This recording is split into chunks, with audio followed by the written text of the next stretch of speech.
G'day all. Today I'd like to show you a Tram D300 40 channel AM SSB radio from back in the day.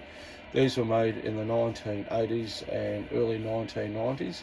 This is a US version, as I do believe that no Tram D300s were sold in Australia with a 240 volt power supply. Obviously this is the 110 volt US version. That's why I'm running the step down transformer. The only reason I'm really running that transformer, usually I just run it off my normal 13.8 volt power supply, my 20 ampere, is to show people the clock.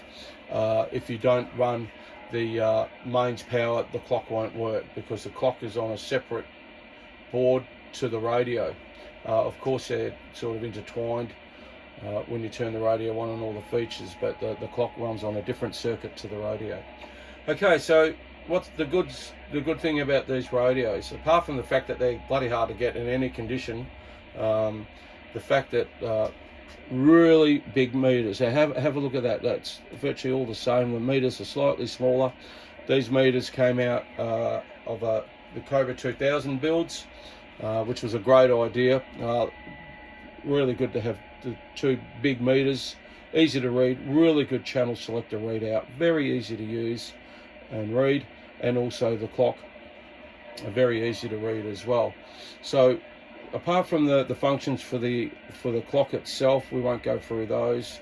It's a typical digital clock radio. You know, you could set it to you could wake up in the morning, listen to your favorite CB radio station. Well, that's what they did back in the day. I'm not too sure people do that anymore. So let's go through some of the other features. So we got the SWR bridge there. One thing that is quite noticeable is the high-low tone on this. So I'll just turn this up a bit so you guys can hear the high, the low tone and high tone. So there's a definite filter working in there. So that's a bit noisy on the ear. We've also got the automatic noise limiter, noise blanker. They only really work on AM. They don't really do anything on sideband. Can't really notice any difference. And then we've got the channel 9 monitor switch as such. So I think you could be, I haven't tried it, but I'm fairly sure you can monitor channel 9 and then also use the radio as well. And if anything happened on channel 9, it would break in. There is a channel 9 squelch function here. We'll go through the volume, the squelch, mic gain, channel 9 squelch function. You've got your mode selector with a PA on it, like nothing better than having a PA system on a home-based radio. Clarifier, there's your SWR controls, and there's your RF gain. So that's basically it for the radio. The radio is as I said, it's just a Uniden board. As my mate calls this, the radio a glorified Washington. And well, they all use the same boards. Tram did make some really good radios. I'm sure everyone's familiar with their hybrid type valve transistorized radios. They're 23 channel and the 40 channel versions of those. But this is probably their best radio that they brought to market. I got it with the twin speakers. I'd probably give this radio about an 8 out of 10.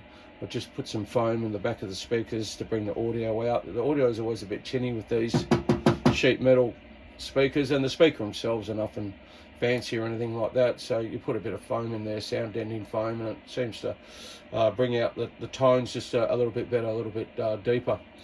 So that's basically it for the radio. We'll just have a quick listen around the bands. One thing that I do need to do is probably go in and change the or have a look at the channel selector. It is a little bit clunky. There's a lot of fireworks going off. Yeah, that's one thing I need to do. Oh, the other thing I did do is I got given some brand new meters for Cobra 2000 off a good mate of mine, and I did replace the meters. So I replaced the meters for this very reason. When I got the radio, I had it had the 2 meters in it, and I'll just bring these up. So there's the 2 meters that came with the radio. So you can obviously tell the difference. There was one that was been replaced, and this one here looks like it's been there since day dot.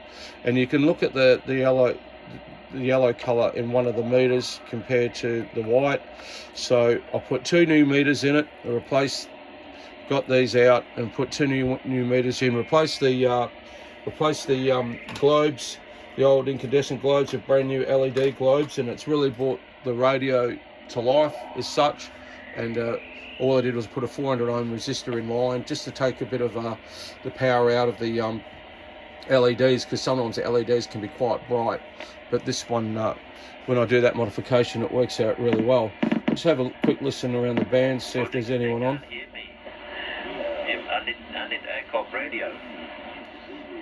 So there's a couple of local stations there.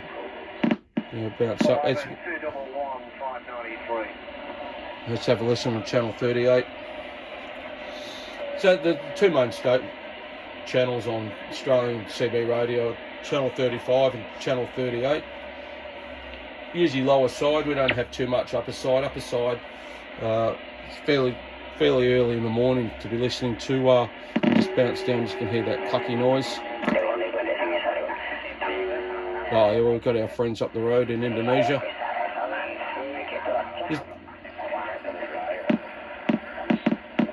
And here is the South African calling channel, channel 27 upper sideband, but seems to be fairly quiet, so we'll just bounce down here again. As I said, I will be fixing up. There is a way I can quieten that right off. The wafer is inside the channel selector. I'd say there's a little bit of, dust or grime, but there is something you can do to stop all that. You just love it. I think you've got it, Woody. So yeah, just a couple of local stations there. Much ado about nothing. So that's it there. This is standard channel, 40 channel radio. As far as I know, there's no channel mods. I had a quick look. I couldn't see any track trace has been mucked around on the board or anything like that ever. So it's a fairly standard radio. We're really happy to get it. I will be trying to get another speaker at some stage if I can get one cheap enough. Bloody hell, they go for crazy money. This one's got a little dent. Either that or I can fix that. I can clean all that up and maybe I can press that out. That's a little dent. It's got a little scratch here and everything like that, but I'm not too concerned about it. The radio's been around for 30 plus years. I don't expect to buy one that's brand new condition. So that's about it. So basically there it is. There's the Tram D300, 40 channel AM SSB radio from back in the day, and yeah, pretty lucky to get that one. Don't have too many more radios, CB radios that I'm really chasing anymore. I've got enough as it is, but if something comes up and it's fairly cheap, it's reasonable postage, freight to get over to Australia, I'll go for it. Usually the freight can be a real killer, and that's sometimes it's the factor where I don't buy the radios because it's just not worth it. By the time you pay for the radio and pay for the freight, you've got to pay GST if you buy it through eBay. Yeah, and with the dollar dropping down so low, these radios can get quite pricey, and yeah, there's only a limited market of people in Australia that will buy a radio like this. So yeah, you just got to be careful. All right, hope you enjoy this one. Thanks for watching. Like, subscribe, thumbs up, do all that stuff, and I'll catch you on the next video. Cheers, boys.